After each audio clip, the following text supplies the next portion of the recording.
Hello again, guys. Today is my second video of my daily video blog, and I will not post too much content today. Yesterday I didn't have a whole lot of time to practice. My goal for yesterday was being able to understand how the edges part of the blindfold sole works.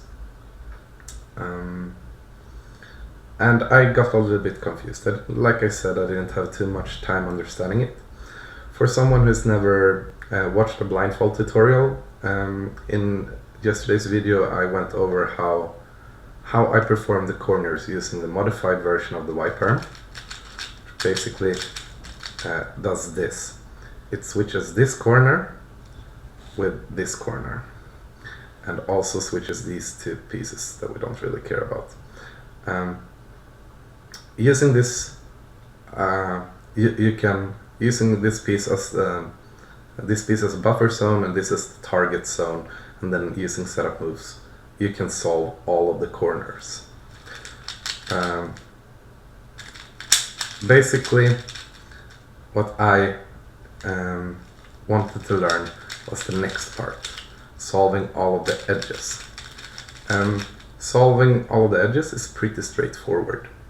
Basically, you do something similar, but instead of doing a whole algorithm, you use the M-slice. And you use this piece as your buffer, and this as your target. And to bring pieces to the target without ruining the rest of the M-slice, you use setup moves. So basically, if I wanted to bring this yellow side up here into the target, I would first do a U, then an R, and then a U prime. And this would preserve my whole M-slice and just bring this piece up here. So far, I understand everything. So bringing all of the pieces from either the right side or the left side is something that I understood, and it wasn't too complicated. So that was actually quite manageable to learn. The next part would be how to locate and place the pieces in the M-slice, and this is where I started having some troubles and frustration. I do understand the whole concept. The problem is I'm not exactly sure which algorithm to use and when. I did a couple of cited solves trying to understand this, and both times where I actually succeeded in my cited solves, I ended up with something looking like give me just 1 second and I'll solve the cube. I'm very sorry if this takes a lot of time. I haven't actually been speed cubing in a little while, so I'm a little bit rusty when it comes to the speed.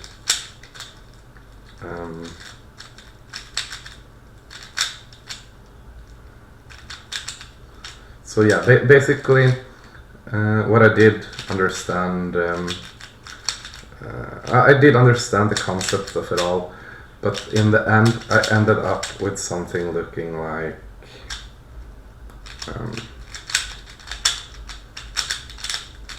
something like this. Let me show you an example.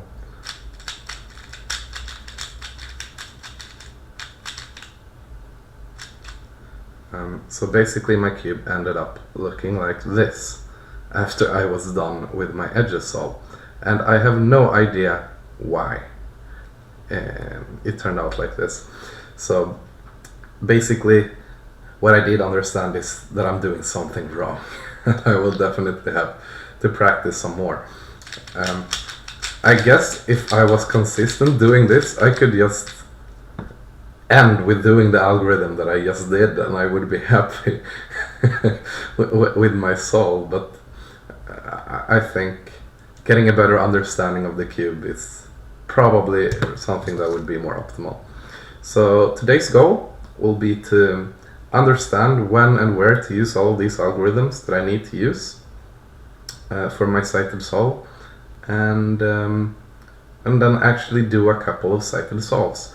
where I don't even memorize anything. I just watch it piece by piece and do a sighted solve using this method, just to get comfortable with how the method works, so it will be easier for my mind to picture where I'm at during my blind solves. I will do a short demo of how the edges work, but of course I would recommend that if you want to learn and follow along with my progress learning this blindfold solve, to watch a tutorial instead. And I will have the link for the Noah tutorial, which I found to be very, very good. And yeah, that's basically it. Another thing that I did yesterday was to name all of the edge pieces the same way that I named the corners yesterday. So basically it would look something like this, where the first corner piece is A, and then the edge piece comes and it's A as well. And then I just keep going along the cube. So I start with this side, and then I go to the orange side, green side, red side, and finally to the yellow side. So I think it helps me to actually write down on this cube, even though I never use this for the actual solves.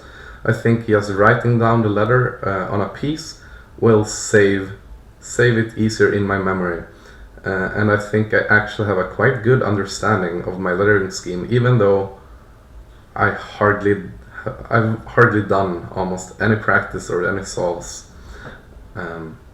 So yeah, I'm still quite proud of how easy, I'm quite surprised how easily I have learned this lettering scheme. I thought that would be a much harder process, but it's been actually quite simple. And the great tip that I've learned, which I've seen in a lot of places, is to remember the first letter of each face. So it would be A, E, I, M, Q, U. And basically what this does is, whenever you find a piece on a scrambled cube, let's take this scrambled cube as an example. Whenever I see a piece, for instance this corner, actually let's bring up my buffer. So this piece, I would see that it's the blue, orange, yellow piece. And then I would instantly know, okay, it belongs on the blue face. So definitely it's somewhere along this face. And then I look, okay, it's the orange corner, so it's down here. Then I can start counting my letters going from here. So I would be Q, R, S. And then I would instantly know, like, it's a very fast way. Instead of having to go over the cube, A, B, C, D, E, F, G, H, I, J, K, L, M, N, O, P, Q, R, S. I can just start from Q and go Q, R, S and know which piece it is. And this makes memorization a lot faster, and it makes the solving a lot faster, and it generally just helps. And I've already started learning a couple of pieces. Just from looking at them, I've started learning where they go. So I will do a very short memo just as an example. So I start with this piece, and it would be S. Now I would find this piece, and I see it's the red-blue one. This is one that I don't know, but what I would do is I would bring it over here, and then I would go M and O. So okay, it's the O piece. This is the white. Oh, I think I already know that this is the D piece, but let's check. Okay, so this piece belongs over here, and that's the D. So basically the memo is going a lot faster after just a couple of hours actually of combined time. So yeah, I'm still happy with my progress, even though I was slacking off quite a bit yesterday. But today's goal will be to learn how this method works. I will learn all the algorithms needed for the M-slice edges, and I will do a couple of sighted solves just with the edges, and I might even do a couple of edge memos and try something easy like 3 or 4 pieces blind with the edges, something such. And then I'll report back tomorrow with how much I have progressed. And hopefully after this weekend I will be able to do a blind solve of all the edges. That is my goal. So wish me luck, and I'll see you guys tomorrow in perhaps a little bit of a longer video. Have a good day. Have a good day. I said good day.